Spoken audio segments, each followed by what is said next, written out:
Good evening, one and all, and welcome to yet another evening of Sim Racing. My name is Matthew Chuggy Churgwin, and joining me this evening for the final round of the GPVWC Formula Challenge is Mr. Philip Morby. Say good evening, sir. Hello, everybody. Ready for our final exciting round? Yes, indeed, and we find ourselves after a long year of trekking around the globe at the wonderful Autodromo Jose Carlos Place, otherwise known as Interlagos. There's been racing here since 1940, and ironically enough, the land was originally marked for building until an economic downturn put pay to that. But anyway, after 4 iterations of some very sterling and fast tracks, we find ourselves here today at this 4.3-kilometre legend of a circuit full of bumps, banking and camber, and it's always livened up by the weather. And with a little bit of unpleasant weather being in the area, anything could well and truly happen. We have two 18-lap races for you this very evening, and although the Drivers' Championship is sorted, we have a winner there. The thing to watch this evening will be our constructors. We have 3 teams who are still in it into these final 2 races. We have Walk Racing on 630 points. We have Enterprise GP on 558. And then we have Tanskinen there on 556 points. And with 45 points for a 1-2, anything could literally happen. And it normally does. So Phil, an absolute corker of a race we could, or an event we could have here. A nice way to round out what's been an epic year. Indeed it is, and I mean Interlagos is a fabulous way. Many years the F1's ended in Interlagos. It's a shame we don't nowadays, but it's a brilliant track. You know, the fast straights, those kind of medium to low speed corners. It's going to be interesting kind of setups you go, especially with our weather. A chance of rain. We have seen a little bit of rain, but not too much. Absolutely, and it always plays a factor. We've seen some races absolutely turned on their head with weather, but at the moment we're in qualifying. We're in our final 2 minutes here. And we have as you would expect it, top 10, the top 3 of which are dominated by our constructors in the following fashion. We have Petter Burlak, our drivers' champion this year. He's currently provisional P1 for Walk. He's followed by Jonathan Holmes for Tanskinen, and then Eric Strand for Enterprise is currently in P3. Critically though, James Johnson for Tanskinen is the next car in the constructors duo. Then it's Hansko Mebius, and I apologise, Peter Duivelar for Walk is P5. Then we have Tanskin, but then we have our final constructor contender here, Hansko Mebius for Enterprise in P10. So a little bit of a mix-up there, and we've seen, in particularly Strawn and Burlak this year, they've really been able to make their way through traffic. At the moment, they'll have each other to fight in race 1, but race 2, that reverse grid can always liven things up. I'm just looking at times actually between the whole grid. We've got 31 drivers this evening. It's split by just 3.5 seconds. I mean, generally it's a shortish circuit, but with a lot of straights. But I mean, there's nothing in it. Especially the top 10 are split by just over a second. It is a fabulous track because what you have really is 3 very distinct sectors. You have Sector 1, which is pretty much the Senna S, turn 1 and 2. Then you got a nice long run down to turn 3 and then into Sector 2, which is very technical, very twisty. And then you have Sector 3, which is a run all the way back uphill, all the way up to the line. And this is one thing we haven't mentioned yet. The elevation changes here are dramatic. So it's going to be interesting to see who set their cars up for top speed, who set them up for that middle sector to really dominate in the corners, and who's going to be able to breeze past onto the start-finish. So I'm just looking at the moment as we have the timing is now up, so people can finish their laps. I'm just seeing who's on that lap at the moment, and I think it's currently got Petter at the top. But I mean, Jonathan Holmes has really improved, and he's only 500ths behind Petter, so he gets that Tanskinen car on the front row with him. Absolutely, great effort. It looks like perhaps a little bit of slipstreaming there from the teammates, trying to capitalise on their position. So good teamwork. And just seeing what else we've got. What's there also worth a mention? We've got Strand still in 3rd. Duvelar's got himself up to 4th there. That's quite critical. The Walk Racing guys 1st and 4th. Tanskinen 2nd and 6th. And the Enterprise GP cars 3rd and 10th. So that's going to be interesting. It's really interesting with Tanskinen and Enterprise being just 2 points apart. That's really, I think, where the fight's going to be. I fear Petter and Duvelar are going to do the job and get the constructors wrapped up. But it's going to be that fight for second that we'll have to keep close eye on with calculators and notepads everywhere. Absolutely, and unlike a stream I did a few years back of a championship that I was involved in, where we just about got it right on a spreadsheet, we're going to try and avoid calling results until we have them confirmed. Anyway, good result there at the moment for the Tanskinen boys, very, very dominant. Also worth a shout out, Timu Valkajavi, he debuted last time out at Suzuka, and he's continued his good pace. He's currently P12, right in amongst it, so keep an eye on him. He'll likely be a mover and shaker. And his teammate, Tobias Olsen, well, he's right behind him at P13, so very close between those two there. As I think we've got everyone just about to complete their laps. I think actually Strawn might be on one. He's certainly pushing like crazy as he now runs down into the final sector, although the admin has called it. So we will see what happens if he's just running very quickly back to the pit lane because he wants to be timely and efficient. I think he's slowed down a little bit now, so I think that is everyone done. Yep, he is. No, he's going to complete the lap, so is it actually an improvement? Is it allowed? No. So that was useful. So we've got, a top 3, Petter Berlak for Walk Racing, Jonathan Holmes, Tanskin, and Eric Strand for Enterprise. And we now have a few minutes of warm-up, and we can discuss bits and bobs about the season, what we expect tonight. I suppose we should also discuss how tonight is set up, because we've gone for a very end-of-school approach to the end of the season. Absolutely. Well, obviously, typically a broadcast, you might have a couple folks here doing the commentary, and they're in very disparate positions, but tonight we're actually in the same room, and we'll see if this works out or not. Certainly the technology is working at the moment, so I have to cross our fingers that the people continue to. Anyway, so yeah, we've got multiple screens, so hopefully be able to call the action better than ever, and this being Interlagos, I'm sure there's going to be plenty to call. As we've now got our drivers about to start their warm-up for race 1 here, we'll have a few moments, and it's been nice to see actually that first of all, we've got all the championship protagonists nicely together, and it means that there certainly will be fireworks. And if you want to chip in your opinions on those fireworks or your thoughts on the seasons, feel free to tweet at us. We are at GPVWC Live, or use hashtag GPVWC, and we'll be keeping an eye on the Twitter feeds as well as everything else as we carry on. So feel free to tweet in. We love a little bit of viewer interaction, and it'll be a great way to end the season with plenty of your GPVWC Formula Challenge moments as we are on our final event here. Yep, I've also used the hashtag GPVWC. I've actually put a photo up of our current setup, and it is an interesting approach of kind of laptops and pieces of paper and Mac screens and computer screens and little computers everywhere. And it's gonna be an interesting experiment for us this evening. So hopefully it's gonna go okay. We'll try not to talk over each other too much, but we've got 4 minutes for your warm-up. I suppose we should quickly discuss penalties from Suzuka, and there's only a few to talk about, actually. We had 3 penalties in total. Failure to queue in pit lane for Mr. Tobias Olsen and Dave Van Gils, receiving a 10-place grid penalty. So they'll take a grid penalty into this race, and then Sam Jones early in race 1 for avoidable contact. So a rather, in the races itself, quite a lot happened, but only one disciplinary committee thing to do. Yep, absolutely, and it's obviously end of year. You want to make sure you're in your best behaviour, but then again, the championships, the drivers has been decided. We do have an overall winner, but we still have pride at stake. We still have the constructors as well. Of course, this being the end of the year, you might see the odd move, which is perhaps a bit rash. You wouldn't consider it any other point. And of course, Interlagos being the great overtaking track, that it is. We could see all sorts of action. We've got a 15 corner course here, plenty of opportunity to overtake. And interestingly, the second sector, and we saw this actually last week at ITC, the second sector actually gave a lot more overtaking opportunity than certainly I was expecting when I was out there driving, because you might be able to just get the car on the inside, you'd be hung out to dry on the next corner, but you'd be lined up nicely for the next one. The corners here at Suzuka are rather wide, so it allows a lot of opportunity. So it'll be useful to see what's going to happen. I think we're going to try and get an on board with someone. We're going to follow Burlak as he's just come down the start-finish line. Going into turn 1, left-handed down the hill, the Senna S's. You instantly flick yourself into turn 2, and immediately after that you're into turn 3, Curva del Sol. Long straight, quite a long straight. Again, we thought this would allow a lot of slipstreaming, which some teams did do in qualifying. It's going to be interesting to see how people line up for turn 4 and 5. This is obviously where Vettel famously spun round in 2012. So down the hill some more, and we got another quick squirt of the straight towards turn 6. A lot of runoff area here, which I fear could be used in this quite fast-paced 2 corners, 6 and 7. Straighten your car up straight for 8, tight right-hander, and we go down again and back up of turn 9. Long corner, you want to try and hug that inside, and then throw yourself back out for what is turn 10.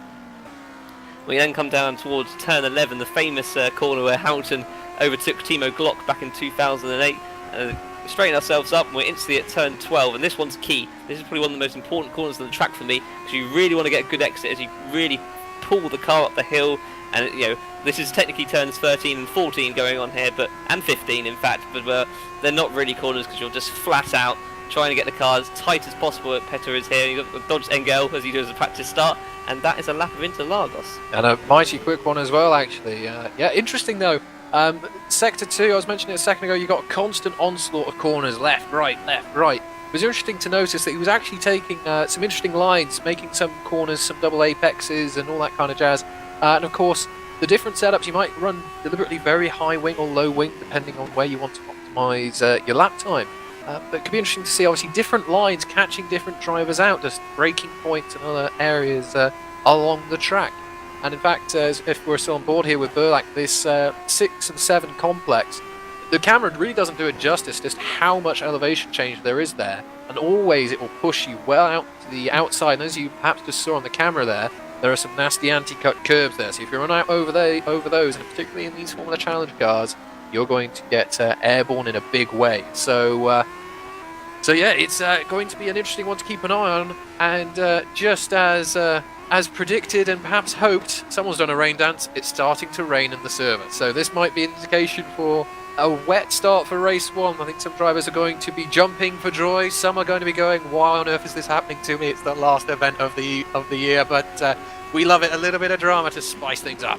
It's only a quick shower, but obviously we know from Brazil, quick showers, especially down the centre S's, where you need full confidence in the car with downforce to be able to really chuck it round.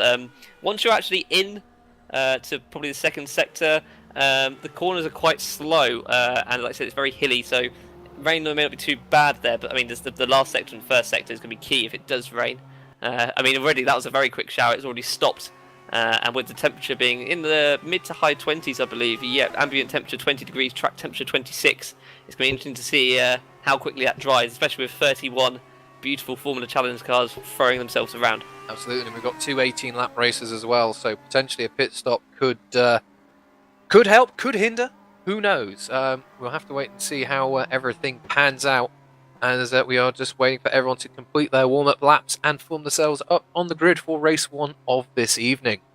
So Phil, we've done it. Non-essential personnel leave the grid now. Thank you very much, R Factor Man. We've formed up several grids. We've called many people to watch. Who are you going to suggest watching in this first race? Oh, so I would go for probably Sandeep down in 6th place. I think again we're looking at Walk, Tanskin and Enterprise, 6 cars that I believe are all in the top 10. Yes, they are, which really need to perform, and they won't be throwing points away. They need to be very careful and look at their rivals. People like David Yunt and Sandeep, they've got nothing to lose. They really can go for it and put their car in places where other teams won't be too confident. Absolutely. One to watch for certain, and I'm going to say keep an eye on the top 3, to be honest, because it's going to be a slobber knocker. Anyway, let's run down, shall we, through our grid here for race 1. Starting in pole position will be Petter Burlack for Walk Racing. He is followed by Jonathan Holmes for Tanskinen. They are followed by Eric Strand for Enterprise, and rounding out the top 4 will be Petter Duivelar for Walk Racing. Then we have David Yunt for THR. He's followed by Phil's one to watch, Sandeep Choda for Team Proline. Then we have James Johnson, the second Tanskinen car, starting in P7. Lewis McGade for Backmarker Brigade. He'll be starting in P8. Terence Gretsch will follow him in P9 for Katana Motorsports. And then rounding out our top 10 in the second Enterprise GP car, Hansco Mebius. Ben Warren for Racing Team Schroten will be starting in P11. Timu Valkajavi in Vastavik Grand Prix. He'll be starting P12. Whoopke Hoekstra for YTF1 will be starting in P13. Richard Coxon for Cosmo will be starting P14. And rounding out the top 15, we will have Bruno Sousa Ferreira for Placing. Timu Toika is 16th for Velocity Racing. The Cosmo Autosport of Yaden Wright in 17th. Tommy Ajala for Smile Power Racing in 18th. With Sam Jones, Aurora Motorsports 19th. And Eric Tesk for Viking Racing 20th. We've then got the Racing Team Schroten of Mike Schroten himself in 21st. With James Ross in 22nd for Viking, sorry. Tobias Olsen for Basvik, 23rd. Ben Willis, Night Racing, 24th. And then Adam Osger for the YTF1 car, 25th. Simon Smith for Backmarker Brigade in 26th. With Ollie Woods of Velocity Racing in 27th. I'm going to get this name wrong. Andres Pestov, Cedric Racing, 28th. Florian Engel for Royal Blue Racing 29th, Chris Williamson for Katana Motorsports in 30th, and Rick Scott 31st for JRT. Rounding out our grids, and interestingly, our leaders are already on the or in their pit boxes. When we just have Rick here coming out of the final corner, running up the hill. So, I beg your pardon. Yes, cameraman extraordinaire, which is Mr. Lewis Redshaw. Thank you very much, sir, for joining us. He's realised that we have Victor Silver starting P36, which will effectively be P32, as myself, Lewis, and the commentary cars are not counted. So anyway. That being said, everyone is now forming themselves up, and we now must cast our eyes up to the front of the grid as we get ready for race 1 of this evening. Yep, I've got myself started on the lights go out. 4 lights are on, and we are about to go racing. Looks like a good start from everyone so far as they now run over the brow of the hill. Traction control, or launch control, sorry, being a key factor. We've got a big smash at the back. Critically though, Holmes, he's got himself up the inside there for turn 2, but Berlak just about holds on. Strawn is now tucking in behind, and I believe that must be Dweevelar in the second walk car, still in P4. Very much as you were. James Johnson's made a gain. He's up to P6 with Gretsch just behind him. But a massive smash right off the start now as they run down through turn 4 for the first time on this lap as Johnson spins! He's done a Vettel. Thank you, cameraman extraordinaire. So that's a disaster for Tanskanen, as everyone will now benefit. Mebius in Enterprise, he's up to P8, so he's going to benefit there for the Enterprise GP team. Bruno Sousa Ferreira from P15, he's got himself up to P9. A nice start there for him as everyone now makes their way through the very tight and twisty Sector 2. Yep, Petter's still got that in the lead at the moment, but he's not far ahead of Holmes, repressing at the start. Importantly, this is a really good start for Walk Racing, 1st and 4th, where Tanskanen and Enterprise guys have fallen back down the grid. In fact, I can't even find the other Tanskanen car at the moment. Yeah, absolutely. He just fell off at the wrong point. Literally, you'll have to wait for the whole field to run by him. And in fact, James Johnson, this was, who at the moment they're currently running dead last in P32. Still plenty of time though to make his way through the field. Plenty of laps, and he's in a quick car, so we have to keep on what he can do. But as our leaders complete lap 1, it's Berlak from Holmes, who's having to defend. Holmes having a little bit of a look there down into turn 1. No way through that time around, but we're going to have a good old scrap as they now run out of turn 3, the Curva del Sol, down the back straight towards turn 4, and Berlak's going to have to go defensive because Holmes has already got a good run. But is Berlak running a little less wing? We've always seen this little compromises. A little lock-up. Berlak runs wide. Holmes takes the advantage. He's up the inside. That's a lovely move. Signed, sealed, and delivered. An uncharacteristic mistake there from Berlak, but critically, it looks like to me that Berlak's running less wing or has better top speed than Holmes in that Tanskanen car. He's going to have a real job to keep that car behind. There's a few cars. Looks like they've had a moment down in turns 4 and 5. Yeah, I'm just trying to work out who that was having a bit of a crash. There's a big crash there and a tyre flying off. Couldn't work out who it was, but importantly, so that helps Tanskanen Racing, gives them an extra 4 points, 2nd to 1st, which is key in their fight against Enterprise, who currently are in 3rd and 7th. Yep, it's a good gain, but really, if they want any chance of clawing back, well, as it is at the moment, the 2-point gap, they would have to unfortunately hope for some drama for the Enterprise boys. But by the looks of it, Hansko and Eric are not thinking of that whatsoever. They are motoring quite nicely in 1st and 7th, and they both actually have pretty good gaps around them. As Strawn looking offensive. He's taking a move on Berlak down into turn 1. Ooh, there's just about enough space for both cars. I think everyone's been nice and sensible. Still plenty of running to be had. Strawn, he decides to tuck that in, try and get a little bit of a slipstream, as it looks like McGlade's had a moment down further down the field as Schroten is recovering with Alkajavi around him. But Strawn for P2, not quite enough space. Looks like Berlak just about holds on to it. The beneficiary here, though, is Holmes. He's now up, and he's got a second gap in 1st place. Dweevelar's now having a little look here in the second walk car at the back of this Enterprise machine. So Berlak and Dweevelar here working together quite nicely. And what do we have here? Right, it's David Yunt. He's not far behind in P5 either. So we've got a real breakaway group at the moment. Our top 5. We've got a little bit of a gap to the rest of the field. So here we go. We've got 2 races developing quite nicely, and that's what we want to see. So we now have Tanskanen in the lead, but I mean Enterprise 3rd and now 6th. Mebius has managed to obviously make it past what I'd guess is Ben Warren. David Young still there in 5th place though, and he's kind of ready to pick up the pieces of those top 4 guys who really seem to be fighting each other. I mean, there's a bit of a gap now opening between 1st and 2nd, but as we mentioned, Bridak can really get the top speed of the car best performing, and obviously this long straight's really going to help him. Is Strand going to look at the inside? No, he should be way too far back. I think that's a too risky move. But again, he's going to have to keep his mitts about him because Duvalar's, again, ready to pick up the pieces. Hoekstra just coming out the pits there. I'm guessing he's been in for probably a front wing. I saw a big crash at the back. So it may have been him, but we've got dropping down the field. I think that may have been Bruno's down to 10th now, I'm afraid, but he's right behind my guy, Sandeep Chopra, in 9th. Obviously, he had an issue at the start, and he's dropped 3 places. Interestingly, Burlak is really starting to get traction out of some of these corners. I mean, it was particularly apparent out of turn 12, up the hill, up to the start-finish line. It clearly, car's able to really gain a whole chunk of time and physical space to his car. So interesting indeed. A clear, separate line of thought to get that car set up and developed. So we've got a nice scrap here for P14 and 15 between McGlade and Valkajavi. McGlade nicely holding it around the outside. And is that Simon Smith for the backmarker brigade in the points as well? Yes, it is. Good stuff. Backmarker brigade, double point score. That is something we would most certainly like to see in the final race or the final event of the year. Those two driving nicely. Is Valkajavi now holding Jaden Wright as that's a lovely move. Beautiful move down the outside. Yeah, lovely move for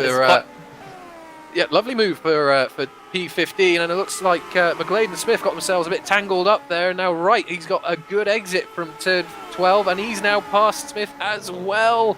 It's not a done deal though. He could come back at him down into turn 1. Here comes Valkajavi. Oh dear, oh goodness me, I thought that was going to be curtains, but no. Comsai Smith, the commentator extraordinaire, holding it together really nicely. Valkajavi is having a bit of a look on the curb. He can just about get away with that, but he's lost himself a load of momentum.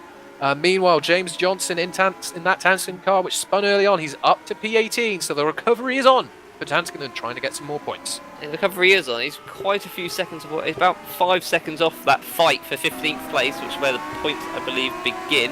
At the front, we've still got Jonathan Holmes, only about 4 tenths ahead of Petter, so I think as we agreed, I think Petter's got the top speed for these straights, but Jonathan Holmes has really built his car up for sector 2.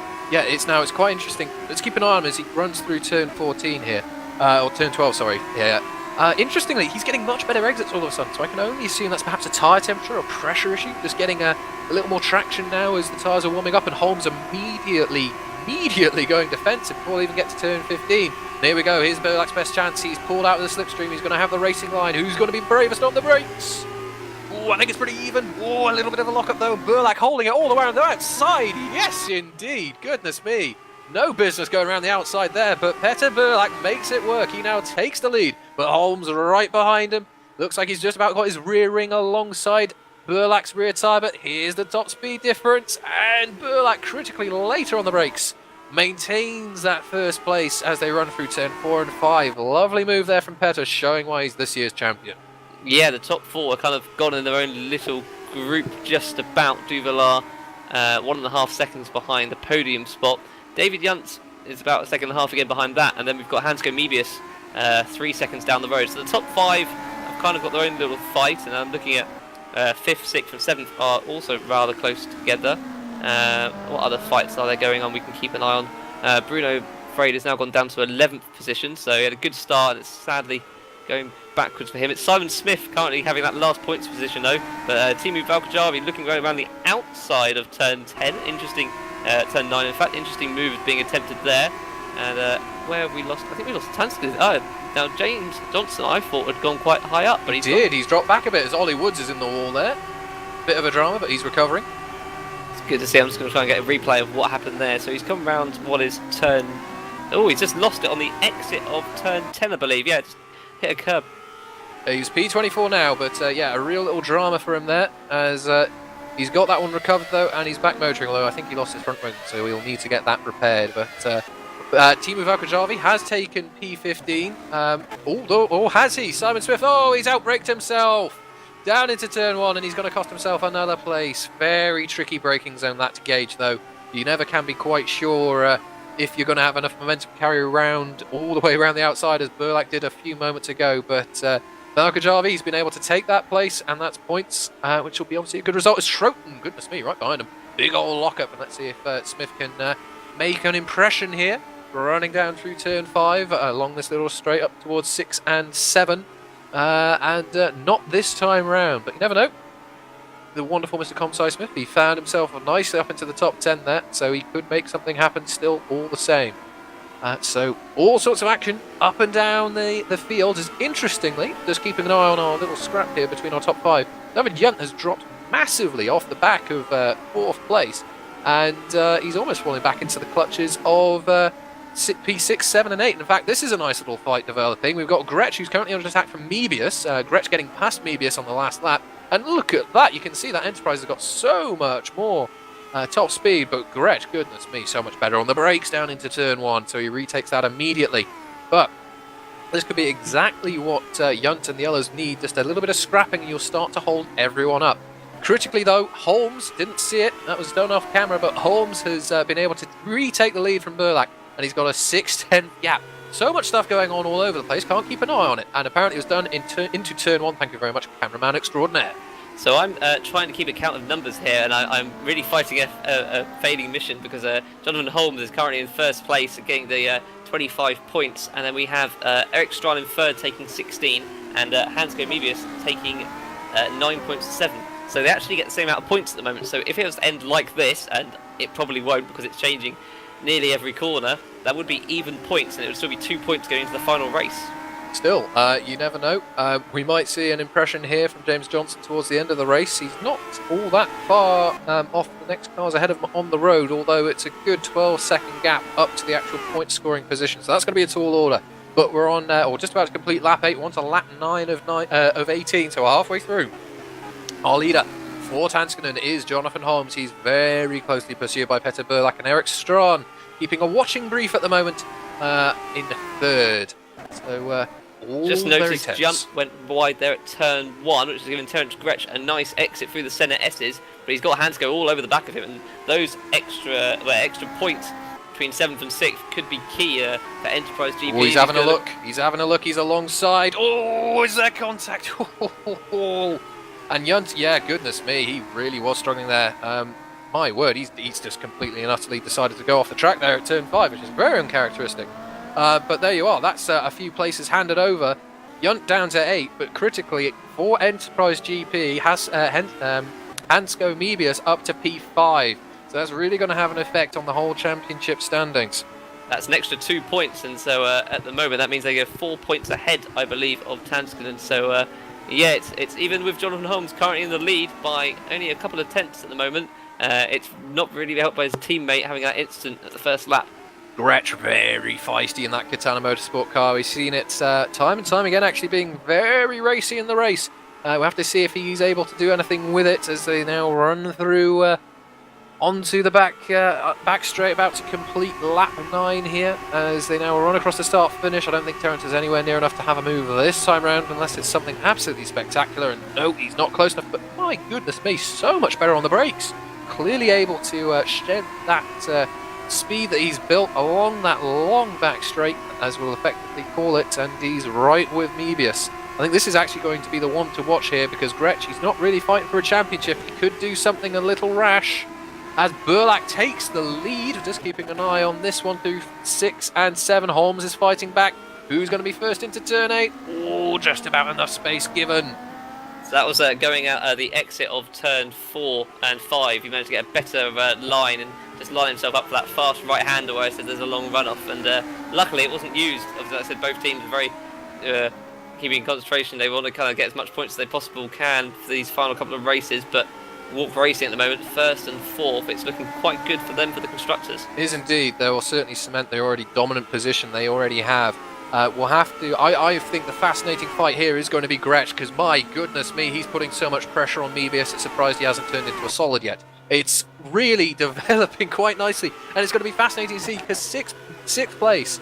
And the points develop there as we just hear there's now another fight for the battle as lead. Burlak under attack from Holmes. Holmes is not giving up. He wants every possible point he can potentially get. There's a 5-point gap, of course, between 1st and 2nd. So this one's still carrying on. We'll have to keep an eye on this because obviously, 5th place is going to be great for Enterprise. But if there's some sort of drama because Hansko is either, he gets put in a position and there's a bit of contact, is Gretsch. Goodness me, what's happened there? Gretsch is now falling well, but he's lost a load of momentum out of turn 2 and 3, and Choda's now up the outside, or around the outside. into 4. So that's a swap around. So let's see if Choda can do anything here. But yeah, goodness gracious me, it's going to be fascinating to see if there's any order called. Let them by. We want the points. That's more important than the position. So that brings Sandeep back to his starting position of 6th place. Quite a bit behind now. No, he's right on Mebius, obviously, and then a 9-second gap to Duvalar in 4th place, who's right on the near the back of Strachan and just kind of pushing him for that podium. I think that'd be quite an interesting one as they come around to finish lap 11 of 18. What's the gap between the front two guys? Oh, 3 or 4 tenths now. So just going to see if Jonathan Holmes can get a nice slipstream as we go along this main straight, 3 corners apparently. A lot of undulation as we go towards turn 1, up over the hill, look for the crest and 50-metre board, slam on the brakes and get it down for these centre S's. Is he going to? No, he's way back, but he's kind of there or thereabouts though. Top speed difference there, I think, saving Burlack as we now got a fight for 5th and 6. Choda up the inside, lovely stuff down into turn 1. Wise driving there from Mebius, but oh, he's fighting straight away. He's not pleased by that. He wants that P5, thank you very much. Gretsch might fancy a bit of this action as well. I think that's going to be a wise move, though. Don't fight it too much. You're in a team fight here, Hansko. Don't do anything rash. Oh, he's squeezing up the inside before. There's just about a car's width. Goodness me.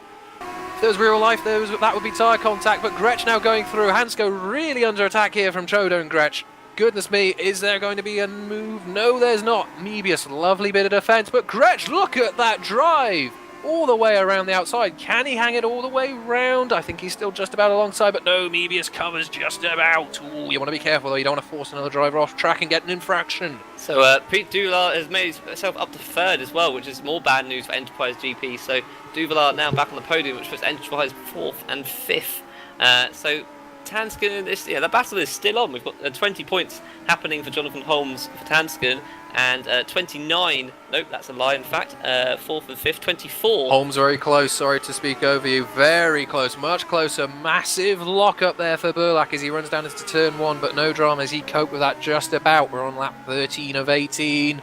Burlack is taking a little bit of a wider line through 3, and look at Holmes. Holmes is feeling racy. He's alongside. Who's going to be latest on the brakes? Down into turn 4. Ooh, I think Burlack is just by a hair. Everyone keeps it nice and sensible. A little bit off camber. Holmes running a little wide.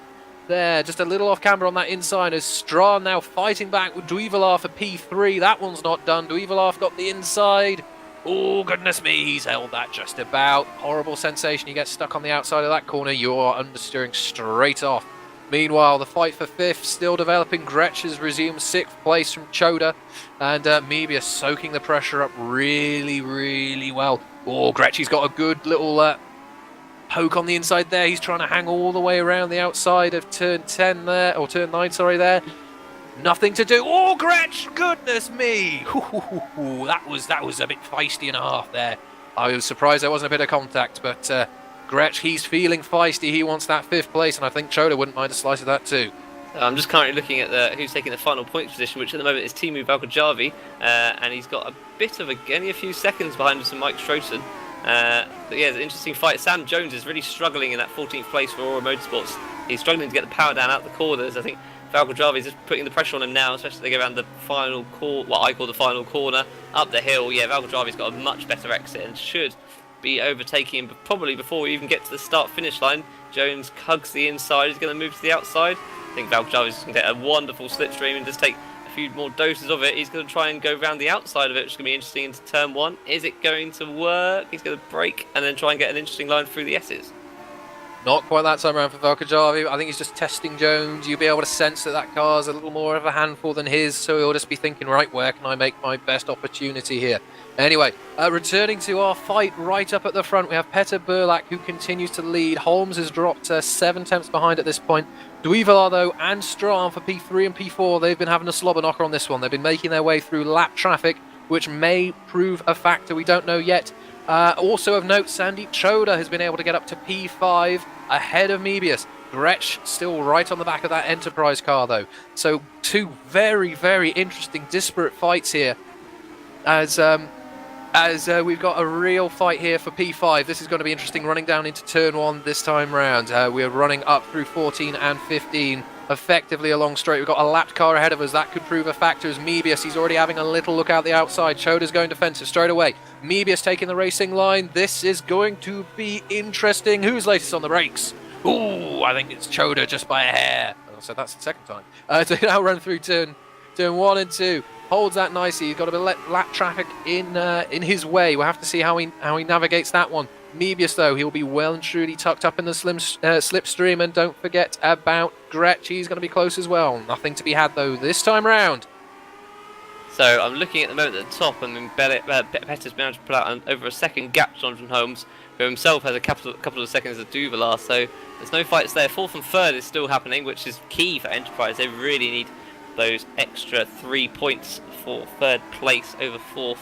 Sandeep is overtaking a few lap cars. Apparently had a wonderful slide as he came round, and Mebius is still fighting, is still there. It's kind of really helped him there. So this is going to be critical. Choda really needs to gather himself together, as apparently we just had a car disconnect, but that sorted itself out on the timing screens. Choda, he's really going to have to focus on getting a really good exit here, and goodness gracious me, that Proline car is pulling away from that Enterprise car out of turn 12.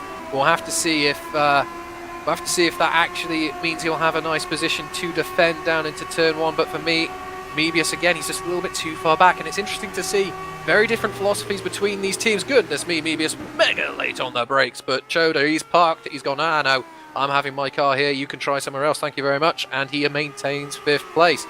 Interesting though that the top speed of these cars all seem relatively close, so overtaking along these straights is not going to be an easy factor, as Mebius now has a little look down into 4. No, he doesn't. Oh, half move. Not really going to do anything with that. Thankfully, everyone stayed on track though. I think Gretsch's just going to have a watching brief now as they run towards 5 and 6. But let's keep an eye on our leaders. The gap increasing all the more, but the fight for 3rd is getting ever tantalisingly closer. It is indeed. I mean, I'm watching Duvalier and Strand at the moment. Strand's got a nice exit from turn 11, and he's just going to try and get him down towards turn 12, but I don't think it's going to happen. No, he's quite a bit back as they come around to what will be completing lap 16. So only a couple of laps to go now.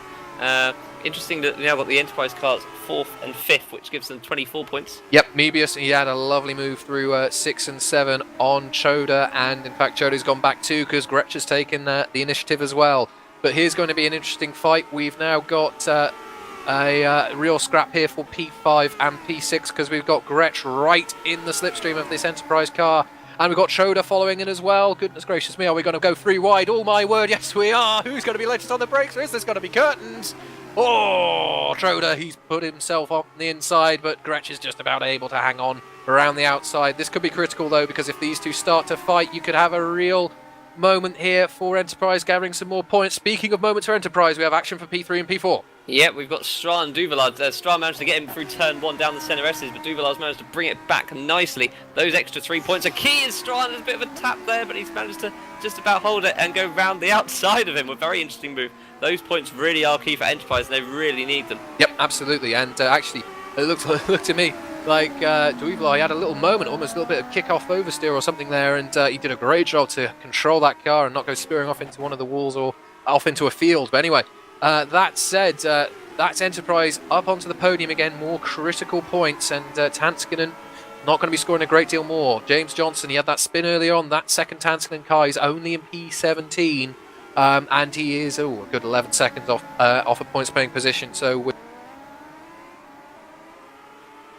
as Petter Burlak now starts his final lap, I don't think that Tanskinen car will be scoring points, as Strand still defending through the Senna S for that P3 place. Yeah, this one's going to be worth watching because those extra 3 points between 3rd and 4th really are... Oh! Goodness me, sorry to speak over you there, but Mebius had a mega attack there from Terence Gretsch. Never gonna work there, Terence. Goodness me, well done for holding that one together.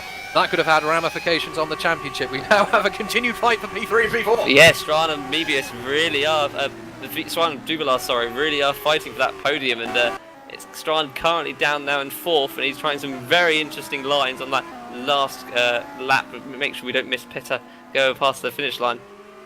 Yep, it's going to be interesting to see, do they settle or do they keep pushing? Duvalier is going defensive in every single bend, and he doesn't have too much more to defend. He just has to focus on a mega exit from turn 12. But I tell you who's been mega this race, Petter Burlak, yet again. He has been absolutely dominant. He had a little bit of a setback early on, but he recovered calmly in a sensible manner, and he's going to cross the line to win race 1 here at Interlagos. And that is critical points there for Walk Racing. Jonathan Holmes for Tanskinen. Great drive there for P2. That's critical points. As Duivala, ooh, just on the line, holds Eric Strawn. So that is a good point score. We've got a really good... Oh, my goodness me. Cameraman extraordinaire is on the money. It's very close for P5. Who's going to get it? It's going to be Sandeep. Oh, Sandeep by 3 thousandths. That is what I like to see. God, fighting right up until the very bitter end. Goodness me, what a lovely move. Nicely done, Sandeep. So key here then, so Tanskin and James Johnson is going to finish in 17th place and not get any points for the team. So that gives Walk Racing a total of 41 for that race. Tanskinen are going to get 20 for that finish of second place for Jonathan Holmes, and Enterprise GP in 4th and 6th are going to get 23 points. So not much in it at the moment, as we'll be quickly doing numbers during the warm-up for the second race. And yeah, everything happening at the front there. Those the main players are where we want them to be, at the front, fighting each other. Absolutely, and we've now got the very tasty factor now that we've got a reverse grid race to contend with. These lot are going to be fighting their way through the field, and it's going to be a tasty prospect to have. Anyway, let's run through our top 15 very quickly. We have Petter Burlak from Jonathan Holmes, Petter Duivala, Eric Strawn and Sandeep Choda round out our top 5. Then we have Hansko Mebius for Enterprise in P6. He's followed by Terence Gretsch for Katana in P7. Lewis McGlade for Backmarker Brigade. He finishes in P8, and that's a wonderful rhyme. I like it very much. Timu Tsoika for Velocity Racing finishes in P9, and Ben Roran rounds out our top 10. Then we have in our final 5 points paying positions, we have Jaden Wright for Cosmo. Great drive there. He's in P11. Bruno Sousa Ferreira finishes in the points for place seat in P12. David Yunt, after a really strong early start to the race, had a few moments there. He's come home in P13. Timu Valkajavi, he scores some points. He finished in P14. And rounding out the point scorers is Sam Jones. He finished P15 for Aurora. So a very tasty race there. Plenty to go on. And we've got, well, we think some provisional points if there are no dramas, of course, in terms of disciplinaries. Anyway, Bill, what have we got on the boards? Yep, I've just quickly kind of done all the math, as one should say, and yeah, we've got Walk Racing will be on 671. With Walk Racing on 671, they should have the constructors already wrapped up. Yep, that's right. Obviously, 45 being the maximum score, so we'll have to wait for official confirmation, of course, once everything's done and dusted, but that should be that. What's key, though, second and third place. So Enterprise GP are now just 6 points. They managed to increase their gap from 2 points to 6 points in that race. It really was key that Johnson was unable... Was it Johnson or Holmes? I can't remember which one. Holmes getting the points there. Yeah, Johnson kind of... I want to say letting the side down, but that's it was just a very unlucky lap 1 incident by the looks of it. It is indeed, and of course, you know, these cars, they are Formula cars. They are useless without temperature and brakes and tyres. And of course, if you've got drama with your tyres not being there and you just lean on the car too much, you're going to go sliding. And that's unfortunately what happened there. But he's in a prime position for a reverse pole grid, and that could help all the same. Oh, blimey, all sorts of action in there. And I think we are set up for a very tasty race here for race 2. We have a reverse grid to be drawn. Bill, we've got an interesting prospect ahead. Well, yeah, it's those Tanskin Enterprise guys. We know that Holmes and Johnson really can perform, and they just need a decent performance from both those guys. And I think 6 points, you know, as we've proven here, it's not too much. It's definitely doable. It's one of those Walk Racing guys are going to be key to the final as to, you know, how much of a fight are they going to put Tanskin Enterprise. Absolutely. Well, first of all, if everything has been worked out correctly, congratulations to Walk if they do indeed have that constructor confirmed. And yeah, it's going to be fascinating to see how, because now there is literally a fight. There is that. Well, if a Tanskin finishes first and an Enterprise finishes second, and neither of their other cars, their sister cars, finish. Well, that's the balance of power swinging in Tanskin's favour again, and well, I think it would go back to count back on races and second places and all that jazz. So, except I'm going to have to jump in here and say that would be a 5-point difference between Tanskin and Enterprise, such that the gap would then be 1 point. So that wouldn't actually change anything. I'm afraid it's going to be you'll need to have an Enterprise car in third place and Tanskin in first. Yes, that's a 5-point difference, and it's 6 points between. Oh well, 6 points. So I can't count. So there you are. Oh goodness.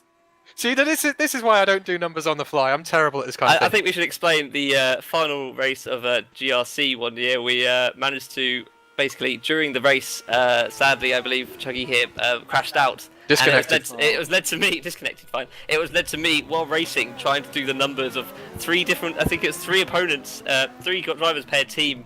So and I was trying to work it all out during the race, which proved interesting. We won it by 1 point. Yeah, while driving. Meanwhile, I was here, crashed out of the race, just going, and I couldn't figure it out. Anyway, so my numerical skills aside, we have a reverse prol, and it is the tastiest number of all. It is P20, so it's complete jumble up of the grid, and that is going to be a lot of work for our top constructors to make their way through to score serious points. And do you know who that's good for? That's good for Johnson. It is indeed. Johnson starting, he's finished 17th, so he'll start 4th. So he'll get some decent points. And that puts a bit of pressure on Enterprise now, because they really need to start moving up the grid. It does indeed. You never know. It might be a piece of genius strategy from the Tanskanen team, but there you are. It's going to be a cracker. And of course, as Cameraman Extraordinaire has just very, very wisely pointed out, weather could always play a factor. So do not leave your seats, refresh your beverages perhaps, but other than that, get yourself ready for what I'm sure is going to be a no-holds-barred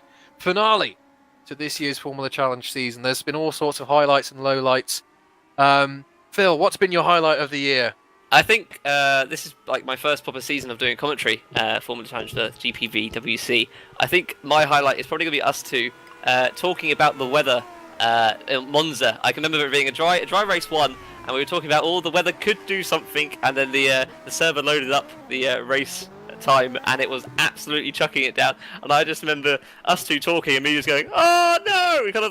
We've kind of said this is going to happen, and it has. Well, for once, I think we actually called the weather right, but that is a prime example of what weather can do to a race. And in that particular instance, Petter Burlak, he absolutely nailed the strategy call. He expected the track to dry with so many cars on track, and sure enough, it did.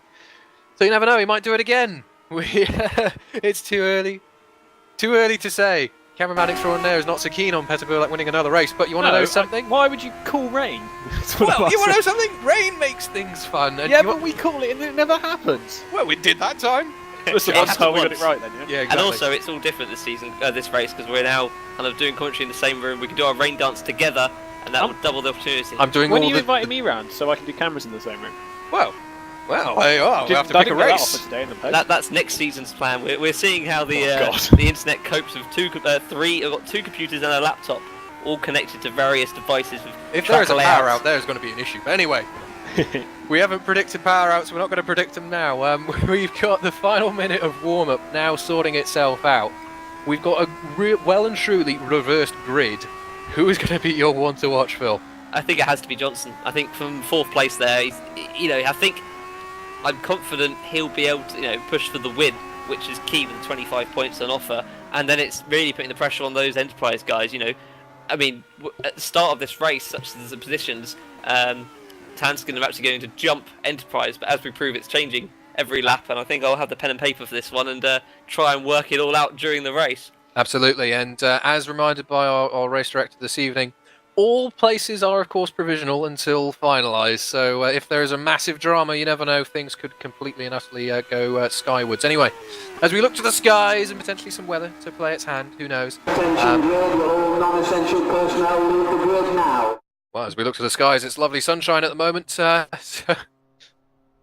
Well, yeah, as Cameraman Extraordinaire points out, yes, we predicted rain, so it's not. So there you are. It is overcast though, and we haven't seen a few odd showers around. Overcast, we can have some optimism that we could have something playing around here.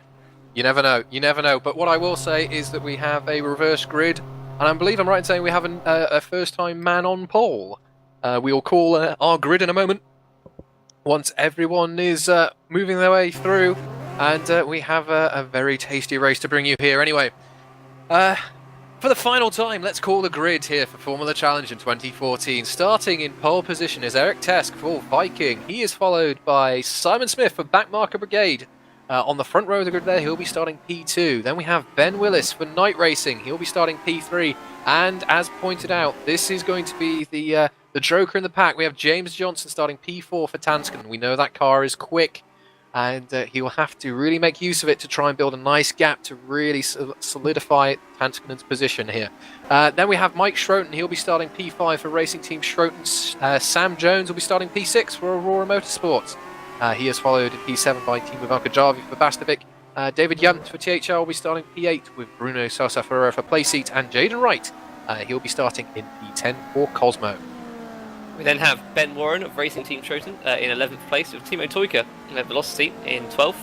Lewis Brigade, backmarker Brigade, that rhymes rather nicely, in 13th. Terence Gretsch in Katana Motorsports in 14th. And you got Hans Gamibius, first of the Enterprise GP cars, in 15th. So already getting a point, but it's got a lot of cars to kind of get forward. Sandeep Chodhra in 16th for Team Proline, and then Eric Strachan, 17th Enterprise.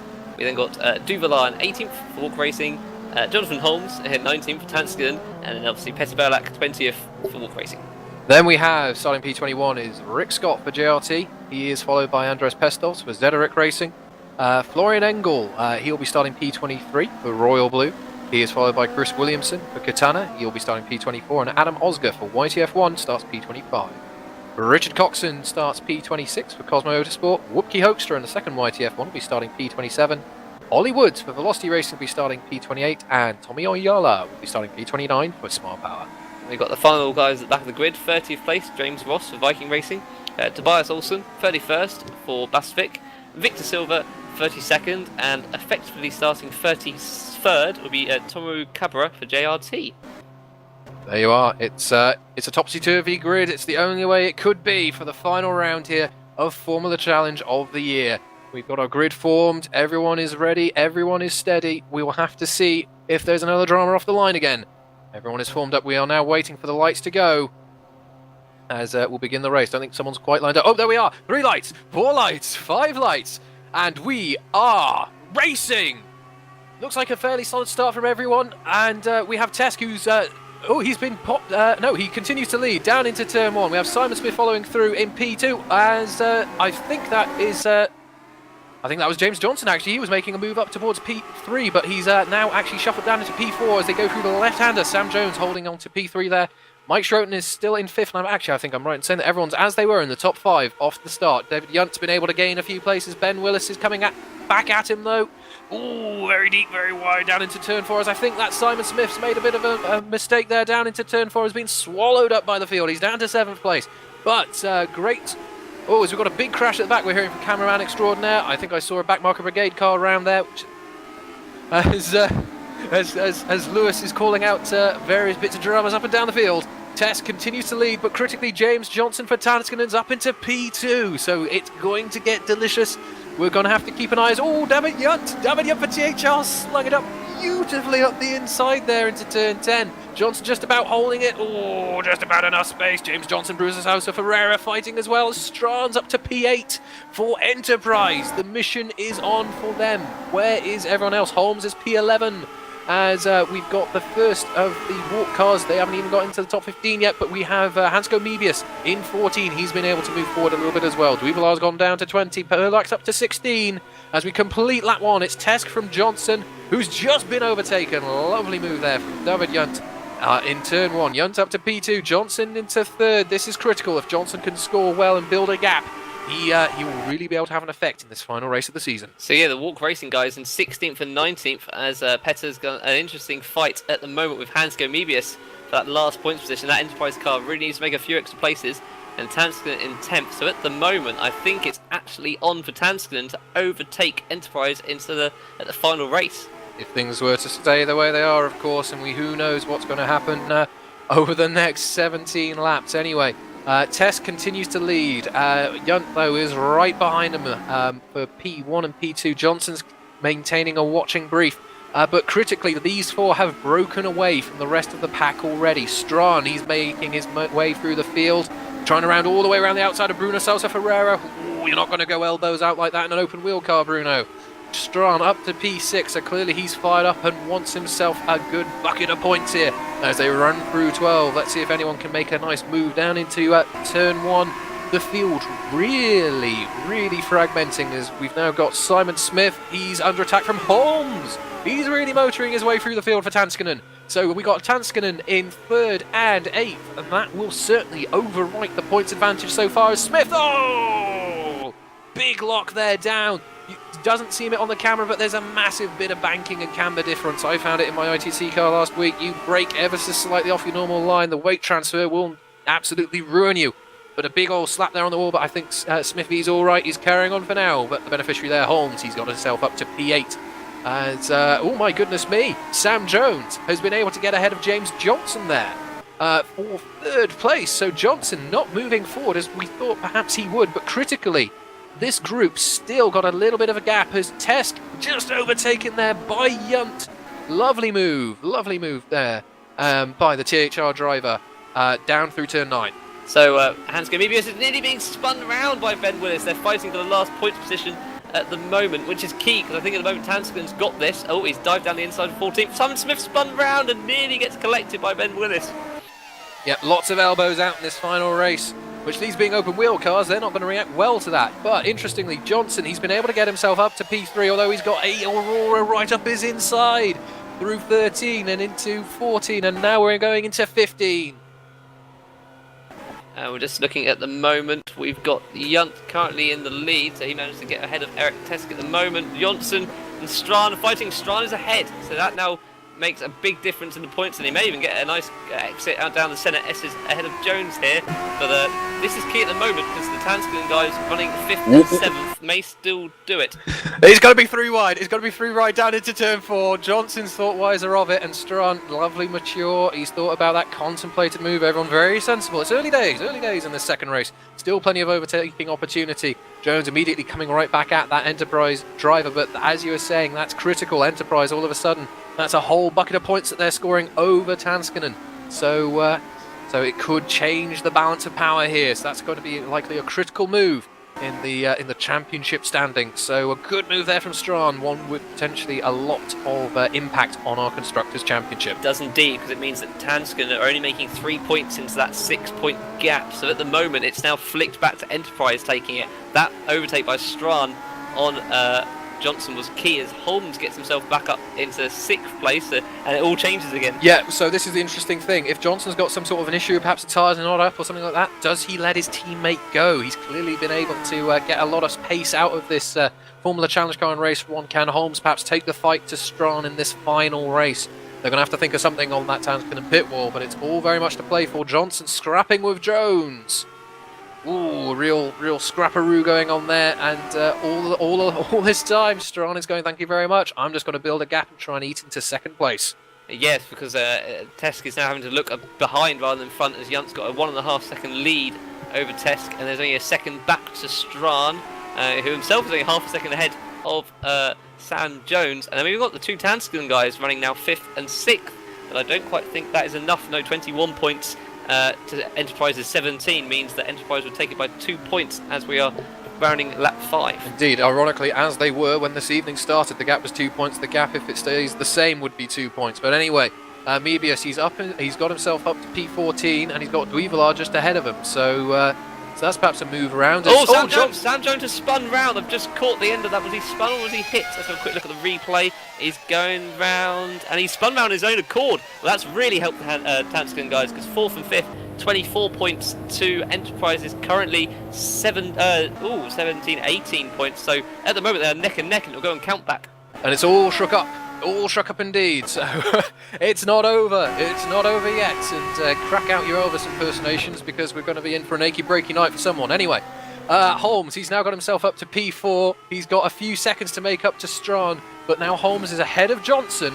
This could really benefit the Tanskanen guys. If he can get himself alongside, or just one of those moves, it might be worthwhile. Just a little lunge, as unfortunately Sam Jones has had a moment, but Strachan, he's got himself up to 2nd place. Nice move there on Tesk, down into turn 4. So it's going to be now a case of, can they, about 2 seconds away from Yunt, can Enterprise push for the win now? I think it could be possible. And yeah, at the moment, the actions of Strachan are saving Enterprise, although Mebius is now up to 13th and fighting Duvilar of Walk Racing, so he's trying to punch above his weight as well.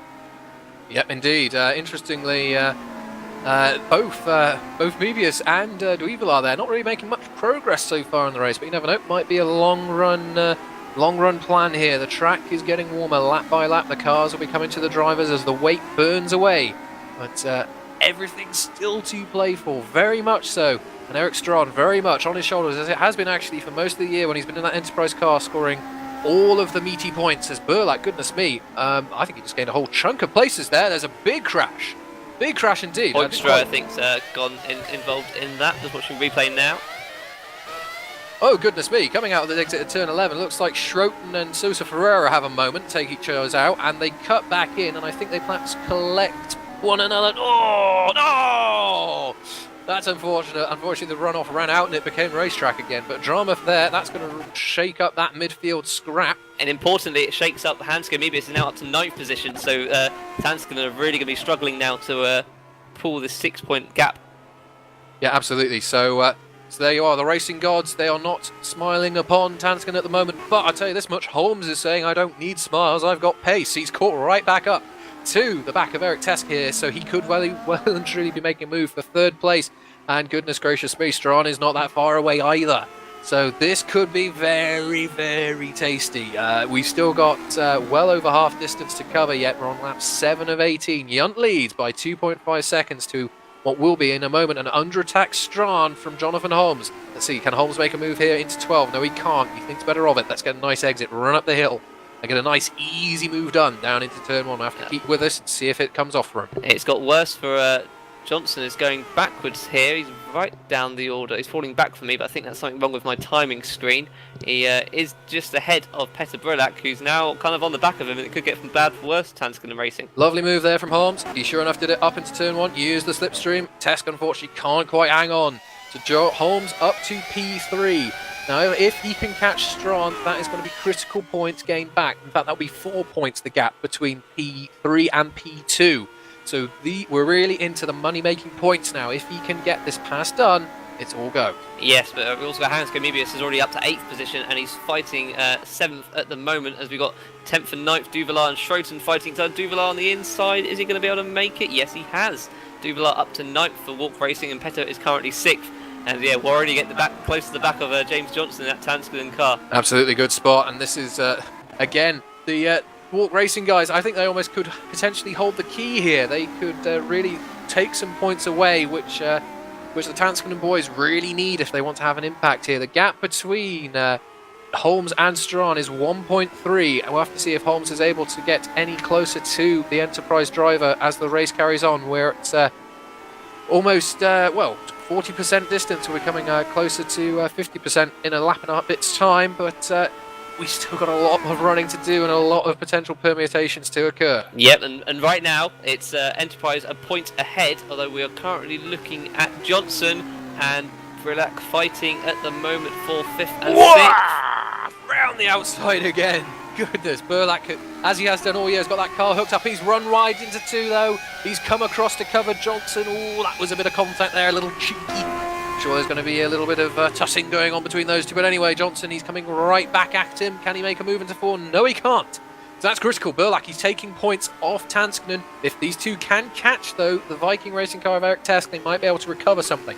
But I think the critical thing to keep an eye on here is who can come home ahead. Is it going to be Holmes or is it going to be Strawn? Because that is where the money points are. It is indeed. The gap at the moment is just a second, so it's going to be interesting to see who's looking after their tyres the most as we're coming up about halfway through the race. Gap coming down, it was 1.3, so Holmes clearly in a rhythm with that Tanskinen car. Can he can catch is one thing, but can he pass? We'll have to wait and see. We saw all these cars very close in race 1 as Mebius sees into P9. I think Duval's got by him there. Yes, indeed. I'm just kind of looking a bit further down the order so you miss out. So who's last in the points? Oh, Timio Cabrera. I think he started last, I believe, in 33rd. He's made it all the way up to 15th and is currently on for a point and isn't far behind Timu Toiko in 14th. So it could be a few points on for him, which would not be too bad. Who else we've got? Just looking. Oh, Coxon is right behind Cabrera, though. So that 1 point for Timio isn't guaranteed yet. Just seeing what the fights are happening at the moment. 0.7 between Tesk and Johnson now at the moment. Yep, it's all very much go. The gap now just 6 tenths between Holmes and Strawn. So clearly this Tanskinen car is coming on strong, or is this just Strawn perhaps playing a little mind game? Oh, hello there. Yes, you can catch me, but you can't pass me. So So there you go. It's we were on lap 9 of, I beg your pardon, on lap 10 of 18. We're over half distance, and the race well and truly developing. This is unlike any other race we've had so far this year. It's all about scoring points to wrap up these final constructor positions. So we've got Petter now up to 4, so his next target is Jonathan Holmes in Tanskin Racing. What's key here though is that it could be Petter, it could be up for Holmes to let Petter by and see if he can then take Strachan, because that would push Strachan out the points that way, and then the gap between the two is 3 points instead of 4 between those two, and Tanskin James Johnson getting 2 points ahead of Mebius. It's going to be tight. It's going to be interesting to see what Holmes does when Brilliant gets to the back of him. We are just saying that Rick Scott has retired with suspension issues. Pity there for Scott, unfortunately, to round out his season, but Holmes right up on the gearbox of Strachan now. I think we're going to have some action down into turn 4 this time round. Strachan, goodness me, just so much less momentum off that turn 2 and 3 complex. Holmes is alongside. Can he make the move on turn 4? No, he can't. I think he just thought a little bit better of it. He's got a decent-ish line through, though. He's been able to keep some of the momentum, but Strachan, he critically holds on to P3. And as you were saying a moment ago, who would want to be on the pit wall and trying to figure this one out? Which way will give you the most points? Yes, and as we were talking about, that gap has definitely come right down. He's really on the back of Strachan now. And here's the other factor. They're catching Yunt. Yeah, so Yunt hasn't got this in the bag just yet, and obviously we've got Petter catching the lot of them. So Petter's 6 seconds off the lead, 4 seconds behind Jonathan Holmes at the moment. I'm just seeing where Johnson in the second Tanskin car. He's catching Tesk for 5th, so that's potentially more points. Yep, I'll try and add this all up quickly in a second. So I'm just kind of seeing what else is going on at the moment. Oh, that's somebody going nearly very sideways. May have been Timu. Yes, Hangsken's made up to 7th. Valkajavi had some issues there, and Duvallard is trying to go on the outside of turn 12 and has made it. So Timu's lost 2 places there in just one swoop. As Holmes is coming down into turn 1, and that is a move signed, sealed, delivered. It's yours. Lovely stuff. That has got big ramifications as he just set the fastest lap of the race to boot. So clearly Holmes is feeling feisty. That is critical points. Swap the other way. That's 4-point swing towards Tanskinen, and if Holmes can catch onto Yunt, that could be another 5. So everything very much up here for grabs. But Strachan is not letting him go. Immediately pressure onto this Tanskinen driver. This is the kind of drive which will decide championships, and it's going to need a championship-winning driver to do the job. And at the moment, it's just 1 point in it to Enterprise GP, I believe. Enterprise will win it with a single point, so any position now, and it all changes, whether that be to count back or to Enterprise. Who needs Formula 1 and all their double points? We've got Formula Challenge. Anyway, Holmes continues to be under pressure going through turn 10. He just about is holding on. It's going to be fascinating as they run through 11 and into 12. Can he get a good exit and defend against Strachan? We saw these cars very evenly matched. Plenty of curb being used there by Holmes. He's made a mistake. He took a bit too much there. Strachan's going to have all the momentum going up the hill. Running around turn 13, turn 14. Still eating into David Yunt's lead. The gap now 1.7. Holmes going very defensive immediately. Has Strachan got alongside? No, he hasn't. He hasn't been able to capitalise. Holmes, he's braking, I'd say roughly about the same point as Strachan, and that is going to remain as he were, although they're going to be slightly offline. Good bit of defence there from Holmes. Clearly that car working well. A little less wing or something from the first race, and he's really maintaining the advantage. James Johnson is only a few tenths behind Tesk at the moment. He's getting a wonderful exit down the centre S's. He's going to have him down for turn 4. Is he going to get it? Yeah, he should be having this, and that means it's now on count back at the moment. Although I think Mebius has lost a place to Duvallard. Duvallard and Mebius are fighting, which also could be key. So Walk Racing are really going to have a mention in who gets second place in the constructors. They hold the keys. They've opened the door, and now they've got all the potential here. Goodness me, I could see 2 cars going into one, and that not simply dividing by 1. Anyway, I don't know where I'm going with that. Let's leave that alone. Holmes critically still holding on, only just by a whisker though from Strachan. They're actually falling away ever so slightly now on Yunt. Although nope, they've just caught him 4 attempts in this sector. So clearly that THR not working in that middle sector. Those changes are all key. It's now swung the other way, and it currently means that Tanskin are winning this by a point. So at the moment, Tanskin have managed to pull it back. It's madness. It's madness. We're on lap 14 of 18. We've got 4 to go in this year's championship as Holmes, big lockup. I think just about held on though, down into turn 1. Interestingly, the gap is starting to open between himself and Strawn. And as Lewis mentioned a second ago, interestingly, Strawn wasn't using the slipstream. So is there some sort of element of overheating going on, perhaps on the brakes, perhaps on the engine? Or they're helping each other, who knows, anything could happen.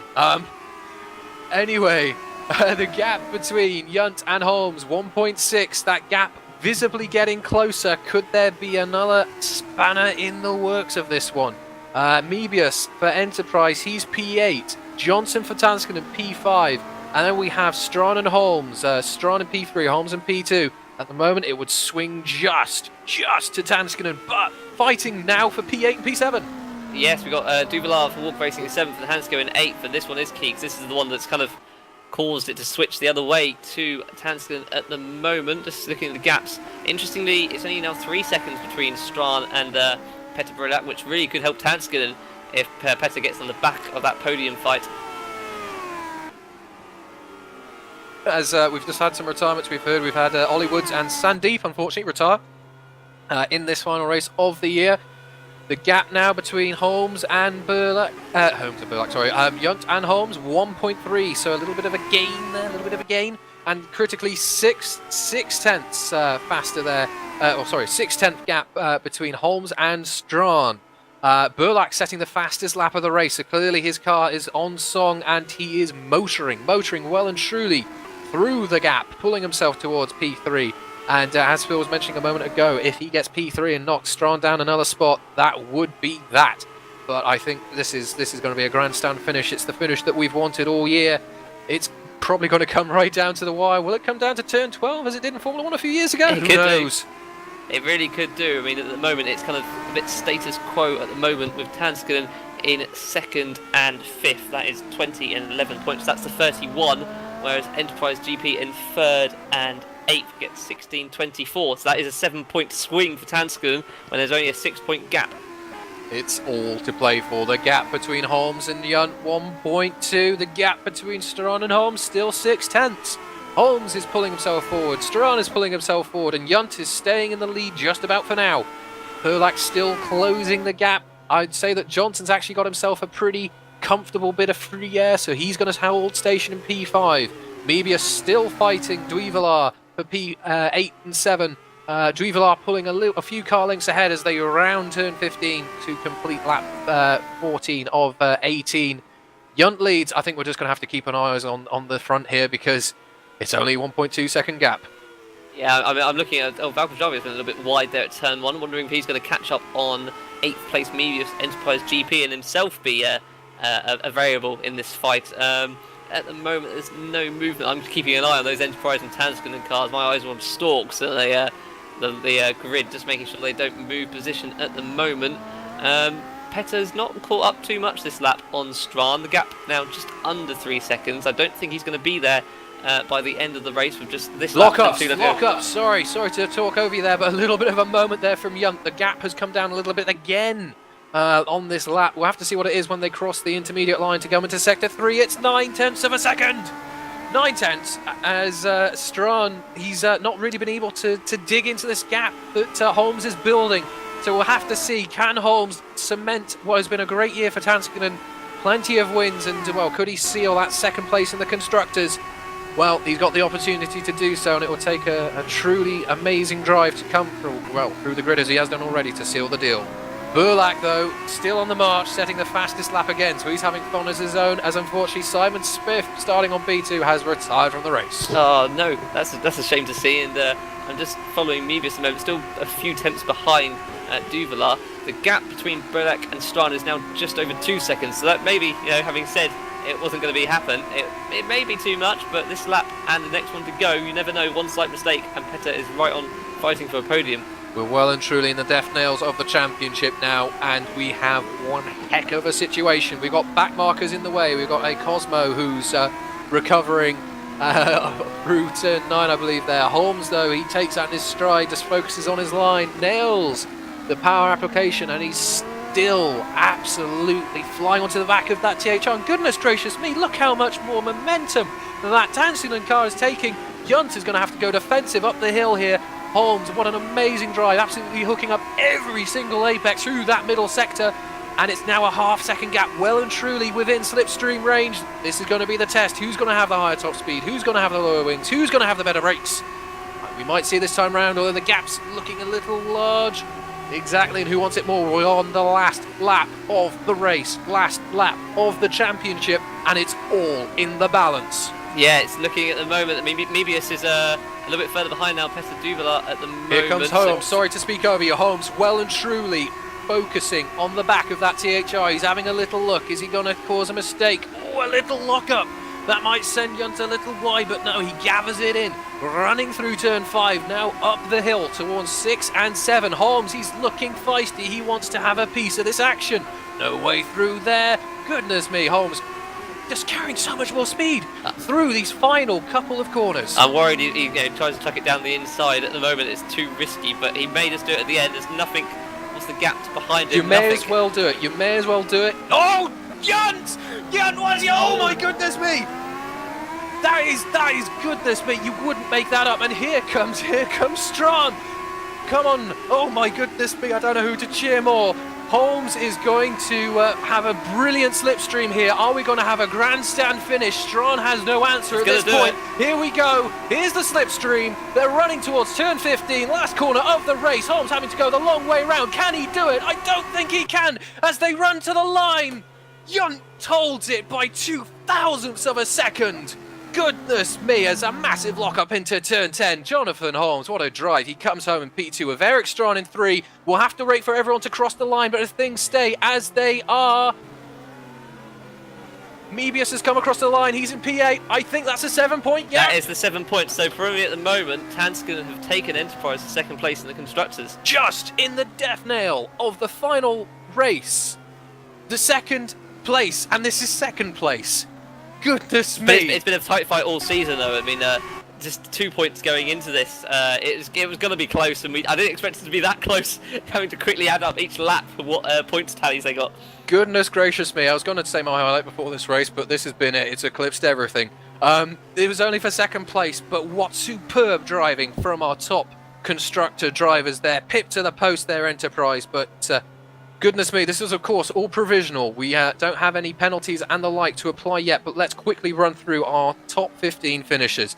David Junt wins the race by 0.002 of a second from Jonathan Holmes. Eric Strawn comes home in P3 for Enterprise. Petter Burlak doesn't win this one, he comes home in P4. James Johnson has come home in P5 for Tanskinen. Eric Tesk off the pole, he's come home in P6. Peter Duivelar has come home in P7.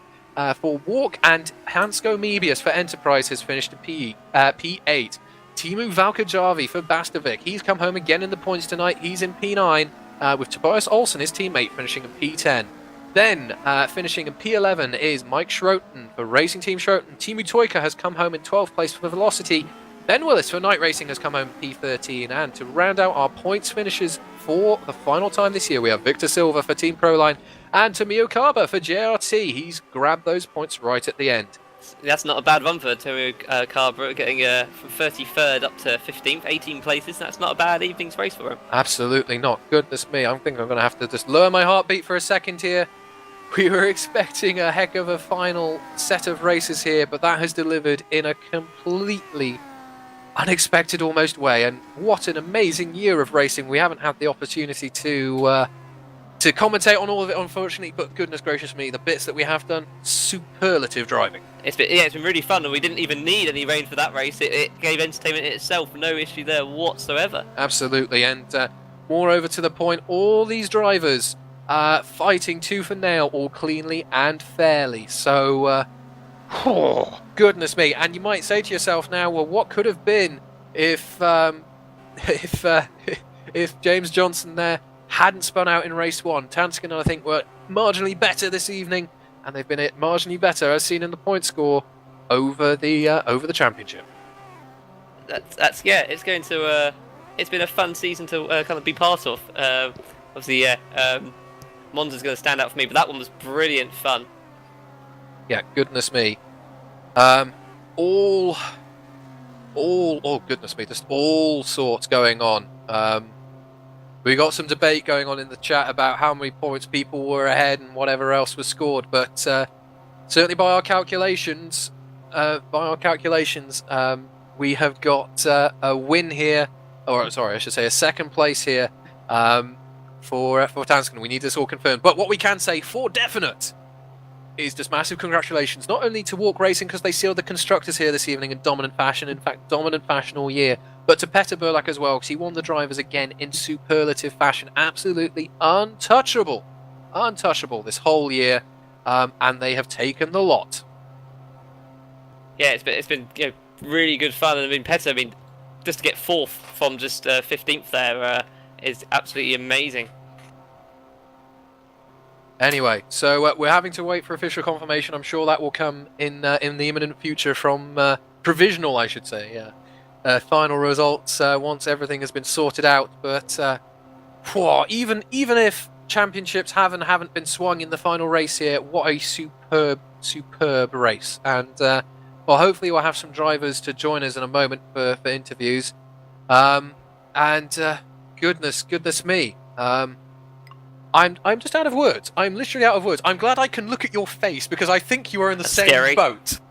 Yeah. I mean, I'm just having a bit of a conversation as to what this means. We think they may have won it by 2 points or 1 point. I mean, either way, it was very close, and any overtake at the end there would have changed it. So we're not talking too many points here. And yeah, Tanskin, like I said, Johnson starting P4 in race 2 there managed to make the most of it, getting a 2nd place, and Johnson, kind of starting back at the grid near about P18ish, managed to bring himself back up nicely there. Yep. Just in general, superb drives this evening. No other way of putting it. I think it would be perhaps the sensible, because we're not sure about the points positions and all that jazz, that we don't interview anyone for the here and now. We can always talk to them later if need be. We can arrange something. We've got GPVWC Day, of course, in the imminent future as well. So what I would suggest at this point in the evening, we've seen some superb racing, a very fitting way to round off the year. And I think what we should do is well, first of all, we need to thank everyone involved at the GPVWC. So we want to say thank you, of course, to all the admins, all the community folks. Wonderful Mr. Lewis Redshaw for doing cameras, Phil and I for commentating, and in fact everyone else who's commentated on the Formula Challenge. We haven't been on our own this year. And the whole community for taking part, all the drivers, all the skin makers, everyone. It's not a single person effort, this, it's very much a team effort. And again, some superb racing across the year, some standout moments, and what a superb way to round everything off. I think it has been indeed, and like I said, we just didn't need the fancy weather this evening. We got that brilliant racing. I think that summed up GPVWC in itself. Some really good, fair fighting battles all throughout the field, right down to that final points position. And yeah, it's been really good fun. Good stuff. And well, this was race or event 1 of this week. We've got 2 more for you. We have Super Cup and Super League to come this week. Super League's all done and dusted. We've got constructors and drivers all arranged, but still all to fare you for in Super Cup. And of course, Pride is always on the line, so I'm bound to have some fun and games in there as well. Anyway, the goodness, again, just superlatives not good enough. Anyway, tell you what, we've got some drivers. Shall we say hello? We might as well say hello to those guys. So we have joining us, we have David Yunt, race winner in race 2 there, and Eric Strawn. First of all, Eric, we'll talk to you first. Goodness gracious me. This evening, keeping an eye on all the action, all the superb overtakes and the great drives, I think we've had probably the best round of the season. What was your thoughts on tonight's racing? Yeah, we don't want to make it too easy for you guys. I like it. Yeah. I mean, I went the wrong way on the setup. I was aiming to get straight line speed, but as I got taught massively, but by both Walk and Taskinen, you wanted downforce, so I kind of lost out on that. I didn't really have anything I could do against either Petter or Jonathan. They were just too quick. So race 1 was just trying to keep up and do what I can, but then unfortunately Peter caught me in the end there, and I almost had him, but not quite. And how was race 2? Because, well, very much the the constructors were still not exactly sure on exact point scores as we didn't have finalised results for Japan. Um, Everything very much on the line there for of course yourself at Enterprise and the guys over at Tanskanen. Massive pressure, absolutely, to keep yourself obviously on the road and obviously score as much points or as many points as possible. Talk us through obviously having to, well, first of all, make a great drive through the field to get up to P2 and then obviously fight with Holmes there right at the dying end. Yeah, I just flew through the field. I'm not quite sure what happened. I just, went for the gaps that I probably normally wouldn't have. And they opened up nicely. So I just went through the field really neat. Got up to P2, was thought, right, I know I have a pace advantage over David, but that didn't turn out to be the case. He managed to keep the gap, redundant every single lap. Then I looked at my mirror, there's Jonathan just showed up out of nowhere. So I thought, okay, well, what am I going to do now? So I just figured, well, I'll see if I can let him go and see if he has a chance of catching David, and just try to stick to the back of him, because hopefully what I'm losing in Sector 2 I can gain in Sectors 1 and 3. But that didn't quite go to plan. He got away. He was just too quick. I couldn't really keep up. He didn't catch David, which minimized the damage done, but that didn't quite go to plan. It was very tense, not only for us, I guess, obviously for you folks over at Enterprise, and well, either way, you'll be top 3 in the constructors. We don't know exactly what way the positions are, but I just want to say, well, on behalf of everyone, you put in some sterling drives, some amazing overstakes. I still picture the move you made. I forget around who was around it, but the outside of someone at Hockenheimring early on. But yeah, some mega drives. Thank you very much for taking part, and we'll hopefully see you next year. Yeah, no problem. Thanks Great. for hosting and broadcasting, more or less. Oh, you're quite welcome. Anyway, also joining us is our race winner, just David Yunt. Yeah, David, well done there on race 2. Do you feel a bit under pressure there at the end of the race? We were kind of expecting second and third to they were creeping on you a little bit, but you just managed to hold it nicely. To be honest, I was, nervous or on alarm as soon as I saw that Jonathan was eating up the distance to me like crazy. So, and that wasn't just from the last final 3 laps. That was basically as soon as I saw him something like passing Pesquet, I know, oh no, he's coming very quickly. And so I tried what I could do best. Maybe not my latest braking move, but at least one that doesn't cost me more time than I win. And so I just told myself, keep patient, keep consistent. Just if you lose about 1/2, 2/10 per lap, he's not gonna make it. And so with the final lap, it was just down to about 6/10, and I had him breathe him down my neck. And when we went into the second of the hairpin inside turns, I think I steered in too much, and because of the banking, I started spinning around. I thought, oh no, I'm gonna spin now in the last lap. I just managed to keep it kind of, straight enough to go on without losing position, and still had to, exit the final turn as far as ahead as possible, because I knew when I was looking at the timing, each time I came out of a slow turn and accelerated out, I gained like 1/10 because my gearing was quite okay but that way, but inside the infield and at the end of the straights, I was just having not good enough gearing, and I saw how he was eating back the distance to me, and so we were racing like side by side to the line. I was just crazy hanging on. It was just like 20,000 a second, and I'm so glad to have reached that win I wanted to reach at the end, even though I kind of knew after the first race, but I lost my point and then thought, I'm sneakily going for a reverse grid. But even then it wasn't easy because it was maximum reverse grid with P20, so it wasn't an easy task, and I managed to pull some great overtaking maneuvers, so I can't say I fully stole that one, and I had to really race hard to get P1 in the second race. Absolutely, and as you say, it wasn't an easy drive through either. But obviously, THR, a team with a lot of history, lot of prestige. Will you be back next year? We've already discussed this early on, and we're probably not coming back for Carolina. Only if we have like the attention, the interest, and you could see it. We just had one car today again. I think Rob's right, but he didn't feel comfortable. He didn't feel safe enough to do it. So I did it on my own, trying my best, and I think we managed to catch Smile because I think we just managed to get more points than them. They had their fair share of trouble as well. But yeah, I can say I think at most I'd say we'll probably do something like the Independent Series, because we did quite well on the ITC and I did quite well on the Porsches, but you can't tell now. I'm not the team leader, and we'll see what's going to happen, but I'm quite sure it's not going to be Carolina next season. Well, fair enough, but thank you very much anyway for participating this year. It's been some sterling races thanks to the THR, and of course, as you say, very, very dominant in the independent leagues that we have here at the GPVWC, so we look forward to you taking part next year.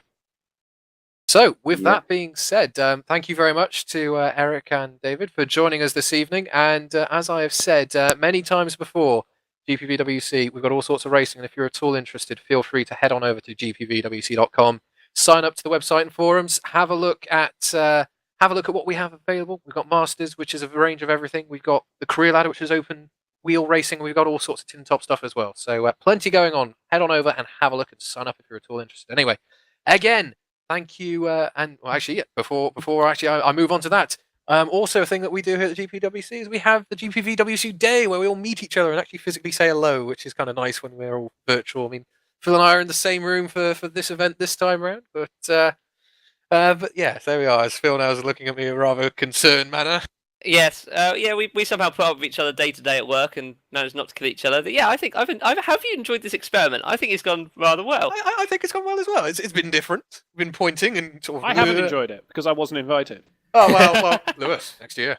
There's always opportunity. We're definitely gonna have to give this a try next year. I mean, yeah, it's interesting because I've enjoyed this kind of being able to see two screens at once, being able to follow two cars at the same time. It's been very useful as we kind of caught things going on, and yeah, I think we'll have to try this a bit more often next season. Indeed. Anyway, with that, unfortunately, we do have to wrap things up for this year in Formula Challenge. Again, massive thank you to the admins, the teams, the drivers, everyone involved for what has made a superb year of Formula Challenge racing. Phil, any final thoughts? I think that's been a brilliant close to a brilliant season. I think now we kind of have a bit of a relax for a bit and then look forward to 2015. Well put, and I can't add anything more to that. Anyway, thank you very much to Lewis Redshaw for being cameraman extraordinaire this evening. Thank you, guys. No, and thank you very much to you, all of you watching. We hope you've enjoyed the broadcast, and we'll hopefully see you next year. I've been Matthew Chuggy Churgo, and I'll see you next time out on the racetrack.